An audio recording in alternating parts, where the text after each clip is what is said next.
Salam sejahtera. Terima kasih masih berada di channel ini. Bagi mereka yang baru bergabung di channel ini, sila tekan subscribe, like, komen, share supaya Anda tidak akan ketinggalan info-info yang saya akan sampaikan di channel ini.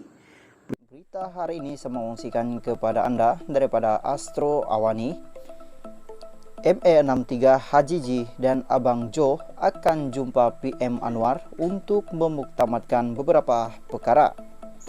Kuala Lumpur, Ketua Menteri Sabah Datuk Seri Haji Ji Nur bersama Sarawak Tan Sri Abang Johari Tun Openg akan bertemu Perdana Menteri Datuk Seri Anwar Ibrahim untuk memuktamadkan beberapa perkara di bawah Perjanjian Malaysia 1963. ME63 antaranya berkaitan isu gerakan khas. Haji Ji menyifatkan keputusan kerajaan memberi autonomi kepada Sabah dan Sarawak untuk meluluskan projek di bawah RM50 juta merupakan satu berita baik bagi Sabah dan Sarawak. Ia adalah satu lagi berita baik yang diumumkan oleh Perdana Menteri Datuk Seri Anwar Ibrahim di atas penyerahan kuasa sumber gas kita. Ia pasti akan membantu dalam kelulusan dan pelaksanaan projek pembangunan dan sentiasa dihalang oleh karena birokrasi yang rumit. Sebelum ini, katanya dalam satu kenyataan pada Rabu. Mengulas lanjut, Haji Ji menjelaskan jawatan kuasa kerja dan kajian semula mengenai ME63 akan diteruskan di bawah pengurusinya Timbalan Perdana Menteri Datuk Seri Faridah Yusof. Katanya selepas keputusan memberi autonomi kepada Sabah dan Sarawak untuk meluluskan projek di bawah RM50 juta, kerajaan juga dijangka akan memberikan peruntukan tambahan kepada Sabah bagi mempercepatkan projek Lebuh Raya Borneo. Ketika sidang media selepas mempengerusikan mesyuarat Kabinet Anwar memaklumkan jemaah menteri menyerahkan kuasa meluluskan projek-projek bernilai RM50 juta kepada kerajaan Sabah dan Sarawak. Mengambil contoh projek pembangunan melibatkan Jabatan Kerja Raya JKR, Anwar menegaskan ia tidak perlu menunggu kelulusan kerajaan persekutuan.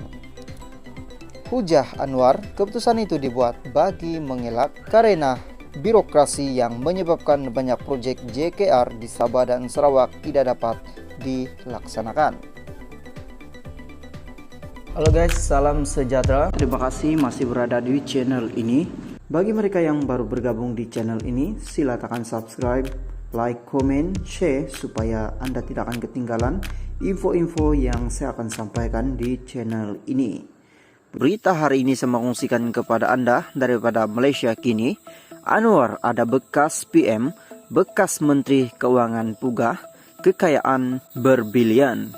Perdana Menteri Anwar Ibrahim menegaskan akan menamatkan ramalan rasuah yang didakwanya menggunakan kepimpinan politik dan kedudukan dalam kerajaan sebagai kesempatan untuk memunanggah kekayaan. Walaupun Anwar tidak menyentuh secara langsung pentadbiran atau nama orang yang dimaksudkannya, namun dia menyebut pihak itu sebagai dan bekas Perdana Menteri.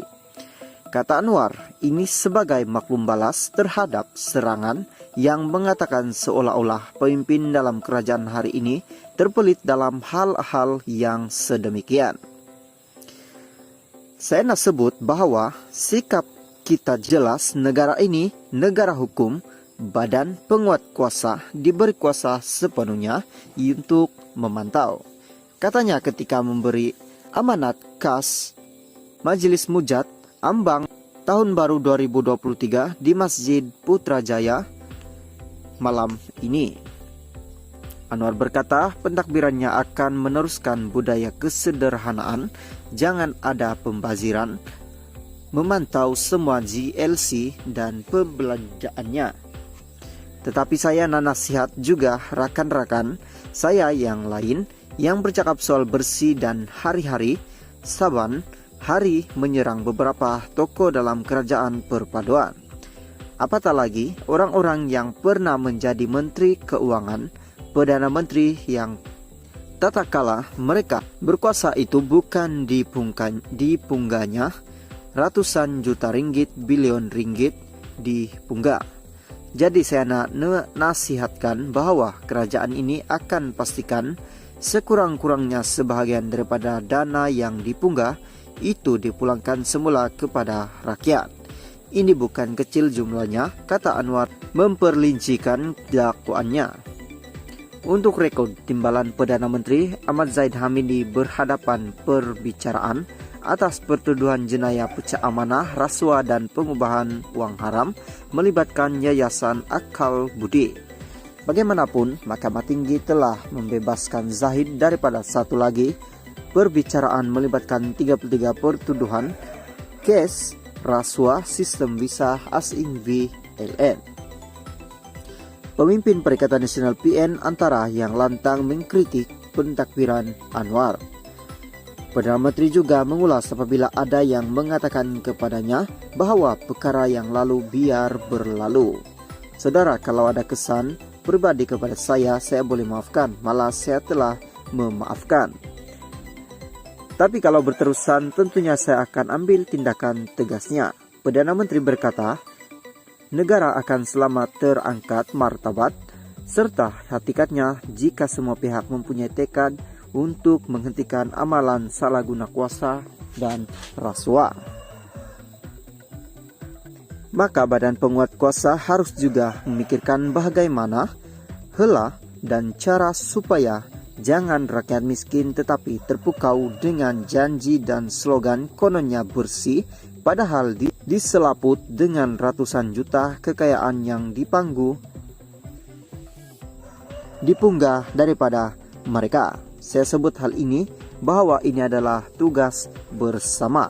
Ini bukan soal politik, kepartian, ini tugas umat rakyat Malaysia kalau nak jamin negara ini selamat, katanya. Halo guys, salam sejahtera. Terima kasih masih berada di channel ini. Bagi mereka yang baru bergabung di channel ini, sila tekan subscribe, like, komen, share supaya Anda tidak akan ketinggalan info-info yang saya akan sampaikan di channel ini. Berita hari ini saya mau kongsikan kepada Anda daripada Malaysia Kini. Sang pemulaan baru buat PBM, siapa tak setuju dialu-alukan keluar. Selepas melalui beberapa krisis dalaman, Parti Bangsa Malaysia PBM kini mengatur beberapa program termasuk menjelajah ke seluruh negara bagi menjelaskan pendirian terkini mereka. Menganggapnya sebagai sesuatu permulaan bagi baru Presiden PBM Larry Sang juga berkata parti terbabit menetapkan beberapa arahan kepada semua ahlinya. Misal